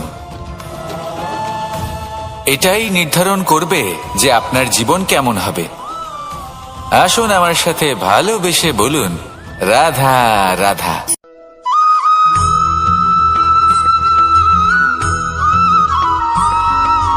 আমরা যখনই কোনো যাত্রায় যাব বলে মনে করি, তখনই আমরা প্রস্তুত থাকি আসন্ন বিপদের জন্য বা সংকটের জন্য। যেমন যদি আমাদের মনে হয় যে আজকের পরিবেশ খুব ঠান্ডা হবে, তাহলে আমরা গরম বস্ত্র ধারণ করি বা সেটাকে সাথে নিয়ে যাই। যদি মনে হয় যে বৃষ্টি হতে পারে বা বৃষ্টি হয়ে চলেছে, আমরা দেখছি, তাহলে আমরা একটা ছাতা সাথে নিয়ে নিই। আমরা প্রস্তুত থাকতে চাই এবং এটাই উচিত, এবং সেই কারণেই আমরা যাত্রায় সাফল্য লাভ করি। কিন্তু যদি আমরা কথা বলি জীবনযাত্রা নিয়ে, যা কিনা সব থেকে বেশি গুরুত্বপূর্ণ, তাহলে তার জন্য আমরা পূর্ণরূপে প্রস্তুত থাকি না। আশেপাশের মানুষ, এই সমাজ, আমাদের সাথী, আমাদের মিত্ররা যে কোনো মুহূর্তে বদলে যেতে পারেন। সেই জন্য আমরা নিজেদেরকে কখনো সাবধান করি না, কখনোই নিজেদের প্রস্তুত করি না। আমাদের এটা কখনোই মনে হয় না যে এরকম হতে পারে, আর সেই কারণেই শেষে গিয়ে আমরা অত্যন্ত দুঃখ পাই। একটা অমূল্য শিক্ষা আছে যেটা আমাদের লাভ করা উচিত। সতর্ক থাকা উচিত। এই জীবনযাত্রার জন্য শুধুমাত্র এই পরিবেশের বিষয়ে তথ্য সংগ্রহ করা বা তাকে অনুমান করা, এটুকু হলেই চলবে না। আমাদের আশেপাশের মানুষজনকে দেখতে হবে, তাদের স্বভাব পরিস্থিতির ওপর নজর রাখতে হবে। যখন তারা রং পাল্টাচ্ছেন, নজর রাখতে হবে, তা অত্যন্ত আবশ্যক। পরিবর্তন আপনার জীবনে অবশ্যম্ভাবী। সঠিকভাবে তার সম্মুখীন হন। আসুন আমার সাথে ভালোবেসে বলুন, রাধা রাধা।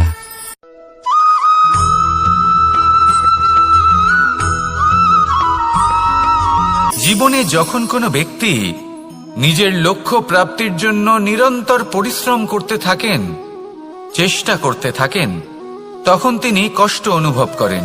কখনো শারীরিক কষ্ট, কখনো মানসিক কষ্ট। এবার উনি এটা ভাবতে থাকেন যে আমি কি উচিত করছি নাকি অনুচিত করছি। কারণ অন্যদিকে এমন একজন ব্যক্তিও আছেন যিনি একদমই পরিশ্রম, চেষ্টা করছেন না। তিনি মদিরা পান করেন, বিলাসিতায় জীবন কাটান, অলস প্রকৃতির হয়ে ওঠেন, নিদ্রাতে বিলীন হয়ে থাকেন আর ভাবেন যে তিনি সুখ লাভ করছেন। কিন্তু এরকম কেন হয়? কারণ যখন আমরা সৎ পথে থাকি, উচিত পথে চলি, লক্ষ্য প্রাপ্ত করার জন্য চেষ্টা করতে থাকি, তখন আমাদের ভেতরে থাকা নেতিবাচক শক্তি এবং পাপ এই দেহকে ত্যাগ করে দেয়। আর এই অনুভূতিটাই আমাদের দুঃখের অনুভূতি দেয়, কষ্ট দেয়। এবার সেখানে যদি আমরা কুপথে চলি, অনুচিত পথে চলতে থাকি, তাহলে আমাদের ভেতরে থাকা পুণ্য এবং ধনাত্মক শক্তি আমাদের দেহ ত্যাগ করে দেয়। আর এই অনুভূতির কারণেই আমরা সুখ অনুভব করি। কিন্তু কখনো ভাববেন যে এই সুখ বেশি সময় পর্যন্ত থাকে না। সেই জন্য সবসময় মনে রাখবেন, যদি আপনি জানেন যে এটাই আপনার লক্ষ্য, এটাই উচিত পথ, শুভ পথ, তাতে নিরন্তরভাবে এগিয়ে যেতে চেষ্টা করতে থাকুন। এই কষ্ট আপনাকে সুখের পরাকাষ্ঠায় কখন পৌঁছে দেবে তা আপনি জানতেই পারবেন না। আসুন আমার সাথে ভালোবেসে বলুন, রাধা রাধা।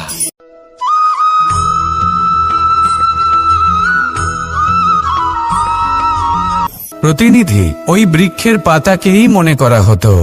সব প্রশংসা ওই পাতাকেই করা হতো। যেখানে চোখের আড়ালে থাকা সেই জল মাটির নিচে থেকে নিঃস্বার্থভাবে নিজের কাজ করে যেত, সেই বৃক্ষকে শক্তি প্রদান করত। কয়েকদিন পরে সেই পাতার অহংকার হতে শুরু করলো। সে ভাবতে শুরু করলো যে আমিই হলাম এই জলের অস্তিত্ব, আমি আছি সেই কারণেই এই জলের কথা স্মরণ করা হয়। আর কিছুদিন পরে সেই বৃক্ষ সেই জল শোষণ করা বন্ধ করে দিল এবং সর্বপ্রথম মৃত্যু হলো সেই পাতার। সেই পাতা যা আকাশকে স্পর্শ করছিল তা ঝরে মাটিতে পড়ে গেল। আর প্রত্যেক ব্যক্তি তার ওপর দিয়ে হেঁটে চলে যেত, তাকে দেখে আর কেউ প্রশংসা করত না। সেই জন্য জীবনে কখনো অহংকার করবেন না, বিশেষ করে তাদের কখনো অহংকার প্রদর্শন করবেন না যাদের কারণে আপনি সাফল্য লাভ করেছেন, যারা আপনার জীবনের আধার। চিরকাল তাদের প্রতি কৃতজ্ঞ থাকুন, তাদের সাথে সম্পর্ক বজায় রাখুন, তাদের সাহায্য করুন, আর আমার সাথে ভালোবেসে বলুন, রাধা রাধা।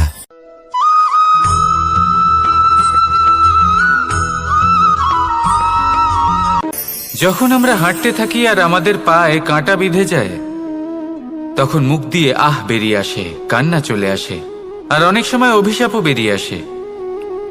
কিন্তু আমরা কি কখনো এটা এইভাবে দেখেছি, এইভাবে ভেবেছি যে আমরা যে পথে চলেছি সেই পথে কাঁটা বিঁধেছে, নাকি আমরা সেই পথ নির্বাচন করেছি যাতে শুধুই কাঁটা রয়েছে? নাকি আমরা এভাবে ভেবে দেখেছি যে এই কাঁটা আমাদের কষ্ট দিতে এসেছে, নাকি এটা আমরাই বিছিয়ে রেখেছিলাম? সাবধান থাকা উচিত ছিল, কারণ কাঁটা বিঁধলে যন্ত্রণা হবে, চিৎকার করে ফেলতে পারি, মুখ থেকে অভিশাপও বেরিয়ে আসতে পারে। কিন্তু এই অভিশাপ শুধুমাত্র আমাদের তরফ থেকে অভিশাপ হয়, সামনের ব্যক্তিটির ওপরও নির্ভর করে। এবার সেই ব্যক্তি যদি এমন হয় যে ফুল আর কাঁটা এই দুই সমানভাবে গ্রহণ করতে পারে, তার কাছে অভিশাপও বরদানে পরিণত হয়। শেষ পর্যন্ত ব্যাপারটা দাঁড়ায় ভাবনা, চিন্তা, দৃষ্টিভঙ্গির ওপর। কারণ আপনার এই ভাবনাই সত্যি হয়ে সামনে আসে। সেই জন্য এই ভাবনা, চিন্তা, মানসিকতাকে গুরুত্ব সহকারে দেখবেন। এই বিবেচনা নিয়ে বিবেচনা করতে শিখুন। আমার কথার অর্থ হলো যে জীবনে যখন এরকম কিছু একটা ঘটবে, তখন ভেবে দেখুন যে এরকম কেন হলো।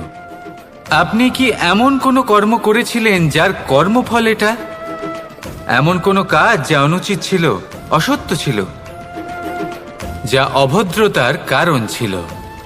ভেবে দেখা প্রয়োজন। দেখুন, ইচ্ছে হলো আপনার যে আপনি কি করতে চান, ভাবনা আপনার, সত্য আপনার, জীবন আপনার, সিদ্ধান্ত আপনার। আসুন আর আমার সাথে ভালোবেসে বলুন, রাধা রাধা।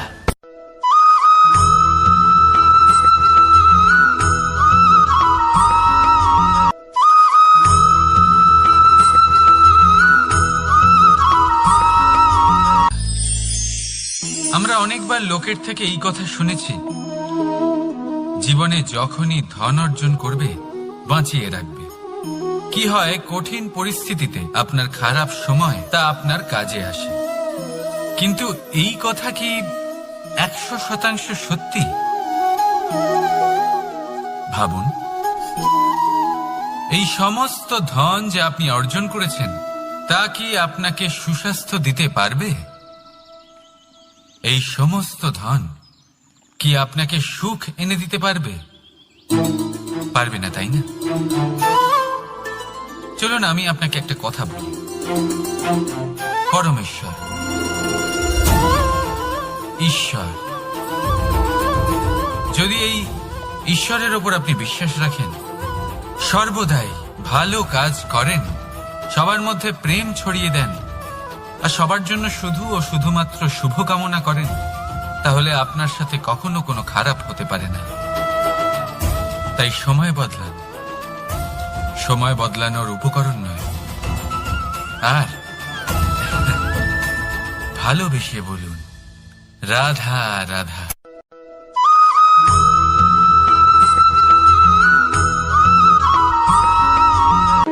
কর্ম এবং ফল দেখতে গেলে এই সমস্ত ব্রহ্মাণ্ড এই দুইয়ের মাঝেই স্থির হয়ে আছে।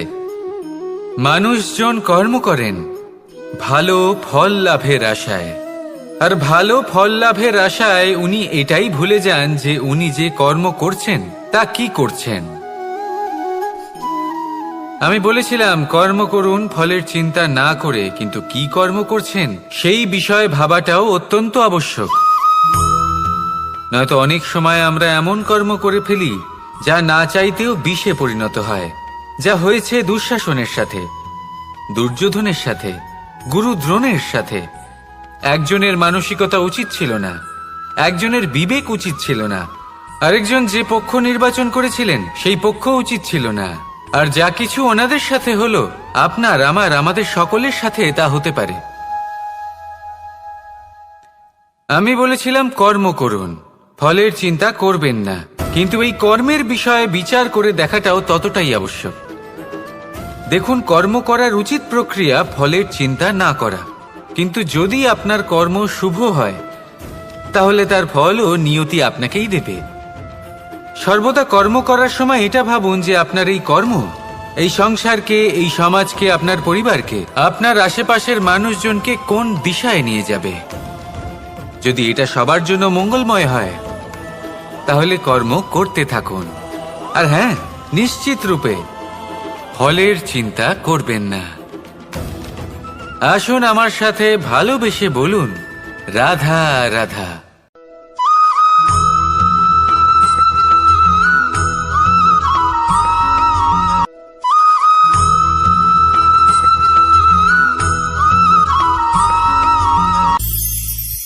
ভবিষ্যৎ। সংসারে এমন কোন ব্যক্তি আছেন যিনি নিজের ভবিষ্যতের বিষয়ে ভাবেন না? যে কেউ ভাবেন আমার ভবিষ্যৎ কিছু এরকম হবে, আমি ভবিষ্যতে এরকম কিছু একটা করব, এই সুবিধা থাকবে, এই আনন্দ পাবো, ইত্যাদি ইত্যাদি। কিন্তু সত্যি বলি, ভবিষ্যতের থেকে বড় ভণ্ড আর কেউ নেই। ভবিষ্যৎ আপনাকে ছেড়ে চলে যাবে, আপনি জানতেও পারবেন না। ভবিষ্যৎ আপনার থেকে আপনার বর্তমান কেড়ে নেবে। অনেক সময় আমরা ভবিষ্যতের বিষয় ভাবতে থাকি, দুশ্চিন্তা করতে থাকি, ভবিষ্যৎ দিয়ে নিজেকে এতটাই ঘিরে ফেলি যে বর্তমান কি তা ভুলেই যাই, তার বোধই আমাদের থাকে না। ভাবুন, ভবিষ্যৎ কি? ভবিষ্যৎ হলো সেটাই যা এখনো পর্যন্ত ঘটেনি। বর্তমান হলো সেটা যা এখন ঘটছে। তাহলে যা এখনো ঘটেইনি তার বিষয়ে দুশ্চিন্তা করে নিজেকে ব্যতিব্যস্ত কেন করছেন? এই বর্তমান, এটাই হলো গুরুত্বপূর্ণ। এর উপরে সমস্ত ভাবনা কেন্দ্রীভূত করুন। মনে লক্ষ্য অবশ্যই রাখুন, কিন্তু পুরো মনোযোগ শুধু বর্তমানে থাকবে। এই বর্তমানকে যদি সামলে নিতে পারেন তাহলে আপনার ভবিষ্যৎ এমনি উজ্জ্বল হয়ে উঠবে। তাহলে আসুন আমার সাথে ভালোবেসে বলুন, রাধা রাধা।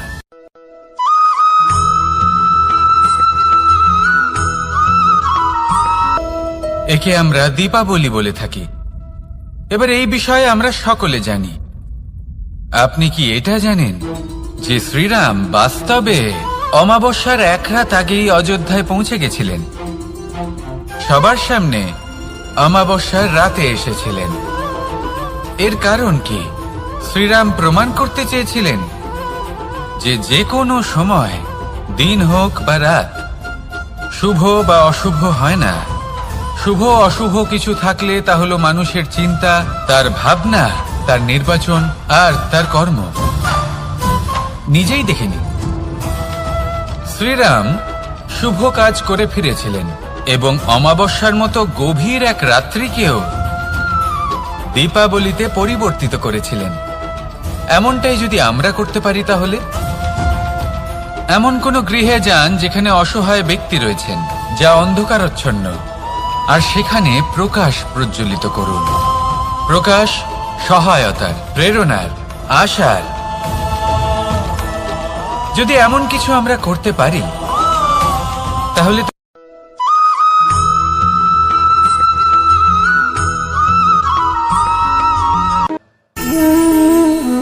সঞ্চয়। মানুষের যখন থেকে বোধ বুদ্ধি হয় সঞ্চয় করতে আরম্ভ করে দেন। সঞ্চয় করতে থাকেন ভোজনের, সঞ্চয় অর্থের, সঞ্চয় শক্তির। নিজের জন্য করেন, নিজের পরিবারের জন্য করেন, নিজের স্ত্রীর জন্য করেন, সন্তানের জন্য করেন, সন্তানের জন্য সঞ্চয় করেন।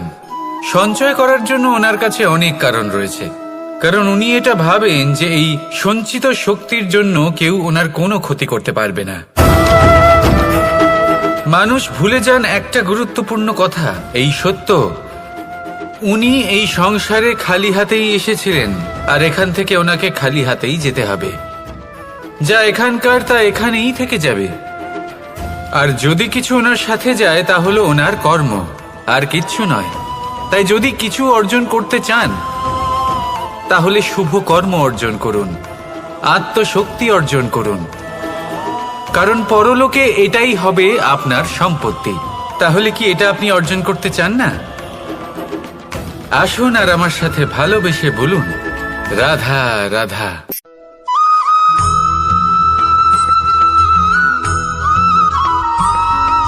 ভোজন। এই সংসারে যেই হোক না কেন, কোনো মানুষ হোক, কোনো প্রাণী হোক, কোনো কীট হোক বা কোনো বনস্পতি হোক, প্রত্যেকের জন্য ভোজন অতি আবশ্যক। কারণ ভোজন থেকেই শক্তি পাওয়া যায়, আর সেই শক্তি দিয়েই সংসারের, আমাদের জীবনের সমস্ত কার্য করা যায়। এবার এমন এক ধরনের শক্তি হয় যা শীতের ঋতুতে সূর্য থেকে আমরা পেয়ে থাকি, আর আরেক ধরনের উত্তাপ হয় যা দিয়ে ভোজন রান্না করা হয়, সুস্বাদু নানান ধরনের ভোজন।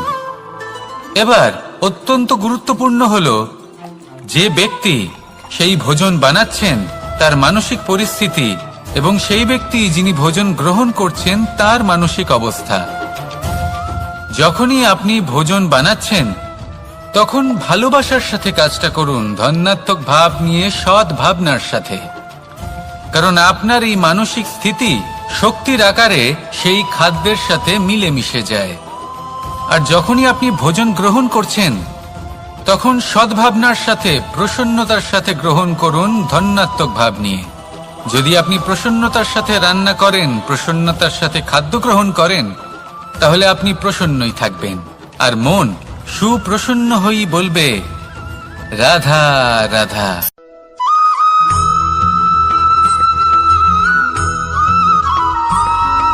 বটবৃক্ষের বীজ সর্ষের দানার থেকেও ছোট হয়, কিন্তু যখন তা নিজের রূপ ধারণ করে তখন তা বিশাল বৃক্ষের আকার ধারণ করে, যা সহস্র বছর ধরে বেঁচে থাকে, ছায়া প্রদান করে, পাখিদের আশ্রয় প্রদান করে, আর দেয় পথচারীদের বিশ্রাম করার স্থান। কেন? কারণ সেই ছোট বীজ তা মাটির ভেতরে গিয়ে নিজের খোলস ত্যাগ করে। অন্ধকারে থাকে সে, যতই আলো আসুক না কেন, যতই বর্ষা আসুক না কেন, সব সহ্য করে। আর তারপরে একটা চারা গাছ অঙ্কুরিত হয়, তারপর ধীর গতিতে একটা বিশাল বৃক্ষতে পরিণত হয়। দেখুন, জীবনে কঠিন সময় আসে, এই জন্য নয় যে আপনি হার মেনে নেবেন, এই জন্য আসে যাতে আপনি ভবিষ্যৎ নির্মাণের জন্য নিজেকে তৈরি করতে পারেন। যদি কঠিন সময়ে আপনি ওই বীজের মতো দৃঢ় হয়ে থাকতে পারেন, তাহলে আপনিও একদিন সেই বিশাল বৃক্ষের মতো নিজের অস্তিত্ব গড়ে তুলতে পারবেন, যা সহস্র বছর পর্যন্ত মনে রাখা হবে। আসুন আমার সাথে ভালোবেসে বলুন, রাধা রাধা।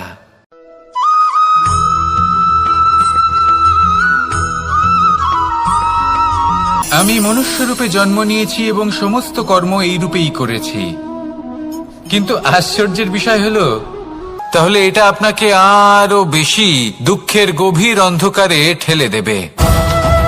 সেখানে শক্তি পরীক্ষা নেয় আপনার বিনম্রতার। যদি আপনি বিনম্র না হন, তাহলে হয় এই শক্তি আপনার সঙ্গ ত্যাগ করবে, নয় এই শক্তি বিনম্রতার অভাবে আপনার পতনের কারণ হতে পারে। এই সংসারে যে কোনো ব্যক্তি যিনি এই পরীক্ষায় উত্তীর্ণ হয়ে থাকেন, এই জীবনে তিনি সাফল্য লাভ করেন। আসুন আমার সাথে ভালোবেসে বলুন, রাধা রাধা।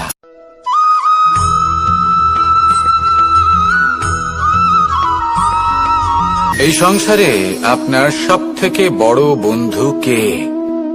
কেউ বলবেন ছোটবেলার বন্ধুরা, কেউ বলবেন মাতা পিতা, কেউ বলবেন ঈশ্বর। এবারে বলুন যে এই সংসারে আপনার সব থেকে বড় শত্রু কে? কেউ বলবে আপনার বিরোধী, সেই ব্যক্তি যে আপনাকে হিংসে করে, বা আপনার নিজের অহংকার।